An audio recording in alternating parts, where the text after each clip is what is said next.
नमस्कार दोस्तों and welcome to my channel Time Engineering. तो आज के इस वीडियो में हम डिस्कस करने वाले हैं गेट 1999 का ये पर्टिकुलर प्रॉब्लम जो डीबीएमएस सब्जेक्ट से है। वो देखते हैं which of the following is are correct. An SQL query automatically eliminates duplicates. तो क्या ये सही है? तो नहीं, ये तो बिल्कुल गलत है। ठीक है, हमें अगर एलिमिनेट करने हैं डुप्लीकेट्स तो दो तरीके से कर सकते हैं। एक तो जो हमें रिजल्ट सेट मिलता है उसमें से हम डुप्लीकेट्स को रिमूव कर सकते हैं। तो लेट से हम सिलेक्ट क्वेरी रन कर रहे हैं, तो उसमें से जो डुप्लीकेट्स है वो अगर हमें रिमूव करने हैं तो हमें ग्रुप बाय या फिर डिस्टिंक्ट कीवर्ड यूज करने पड़ेंगे। ठीक है, ग्रुप बाय क्लॉज या फिर डिस्टिंक्ट कीवर्ड। ठीक है, जैसे अगर मेरे पास ये टेबल गिवन है, आप यहाँ पे देख सकते हो, तो इसमें राज ए डुप्लीकेट है, तो वो आईडी नंबर 1 और आईडी नंबर 3 पे राज ए आ रहा है। ठीक है, तो ये अगर मुझे रिमूव करना है तो मैं करूंगा group by select name comma grade from students, group by name comma grade. तो ग्रुप बाय से क्या होगा कि ग्रुप्स आइडेंटिफाई होंगे, यूनिक ग्रुप्स। ठीक है, तो ग्रुप में क्या है कि जो मैंने दिया है, let's say name comma grade, group by name comma grade दिया है, तो ग्रुप नेम कॉमा ग्रेड की जो यूनिक कॉम्बिनेशन है that would be my group. But यहाँ पे राज ए का तो रिपीटेड कॉम्बिनेशन हो रहा है, तो that would be considered as a single group. ठीक है, तो उसमें एक ही एंट्री मुझे मिलेगी। और अगर मैं डिस्टिंक्ट कीवर्ड यूज करता हूँ, एक ही मिनट, अगर मैं डिस्टिंक्ट कीवर्ड यूज करता हूँ तो भी मोर और लेस सेम इफेक्ट होगा इसका।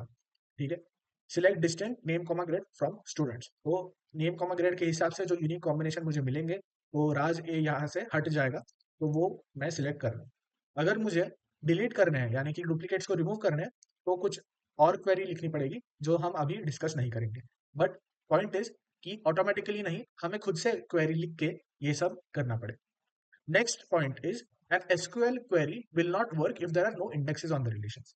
तो ये तो बिल्कुल ऐसे हुआ कि अगर मेरे पास एक पर्टिकुलर बुक में इंडेक्स पेज नहीं है तो क्या मैं उस बुक को रीड ही नहीं कर पाऊंगा, एक्सेस ही नहीं कर पाऊंगा? तो द आंसर इज बिल्कुल भी नहीं, मैं एक्सेस कर सकता हूँ। ठीक है, I can access that, okay, I will have the access. तो एक्सेस स्लो होगा but it will be possible. तो इंडेक्स क्रिएट कैसे करते हैं? इंडेक्स क्रिएट करने के लिए ये क्वेरी हम रन करेंगे, which is create index, index name, index का नाम on students table with the name parameter और एट्रीब्यूट। ठीक है, तो उससे क्या होगा कि नेम एट्रीब्यूट या फिर कॉलम में जो जो वैल्यूज है उस हिसाब से अ, जो रोज है वो सॉर्ट हो जाएंगे। ठीक है, मतलब अलग से हम सॉर्ट करेंगे सिर्फ वो पर्टिकुलर कॉलम। तो अरुण मीना राज जैसे वैल्यू वैल्यूज है मेरे, तो अल्फाबेटिकल ऑर्डर में तो अरुण मीना राज ये ऑर्डर है। ठीक है, तो अरुण कौन से रोल नंबर पे है? Roll number 4, Meena roll number 2, राज रोल नंबर 1 और रोल नंबर 3 पे भी है। डुप्लीकेट भी हैंडल होते हैं इंडेक्स में। तो इस हिसाब से एक लुकअप टेबल क्रिएट हो जाएगा। अब मुझे जब अगर सिलेक्ट करना है बेस्ड अपॉन द नेम, तो मैं इजीली जा सकता हूँ कि मुझे पता है अल्फाबेटिकली सर्च करना ज्यादा आसान होता है। तो इस रीजन से मैं क्या कर सकता हूँ कि लेट से मुझे राज को एक्सेस करना है तो मैं फास्ट एक्सेस कर पाऊंगा, क्योंकि वो अल्फाबेटिकल वे में स्टोर्ड है। जैसे डिक्शनरी में कोई भी नेम ढूंढना आसान होता है क्योंकि वो अल्फाबेटिकल ऑर्डर में है। ठीक है, वरना वो बहुत मुश्किल हो जाता है। तो अंडर द हुड ये सब करने के लिए हम एक बैलेंस ट्री यूज करते हैं। But again the point is कि SQL query will work even if there is no index. ठीक है, next point is SQL permits attribute names be repeated in the same relation. तो relation यानी कि table, relation is a table and attribute names are the column names basically. तो the point is कि repetition allowed नहीं है। कितना confusion होगा अगर कॉलम नेम ही सेम है।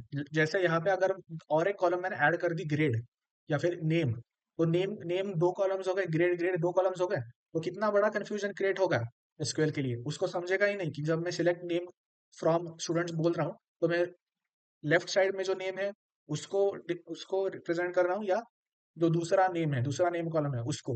तो ये कंफ्यूजन बिल्कुल ही नहीं चलेगा हमें। तो एसक्यूएल ये परमिट बिल्कुल भी नहीं करता। ठीक है, याद यहाँ पे क्या रखना है कि एट्रीब्यूट नेम्स मतलब कॉलम नेम्स, एंड क्योंकि column is the attribute and relation is nothing but a table. Okay, relation is a table. Okay, तो ए भी गलत है, बी भी गलत है, सी भी गलत है, यानी कि डी सही होना चाहिए। तो none of the above are correct. तो none of the above are correct. Okay, all right. So thank you guys for watching this video. Please like this video, share this video if possible. and definitely do consider subscribing to my channel, and thank you.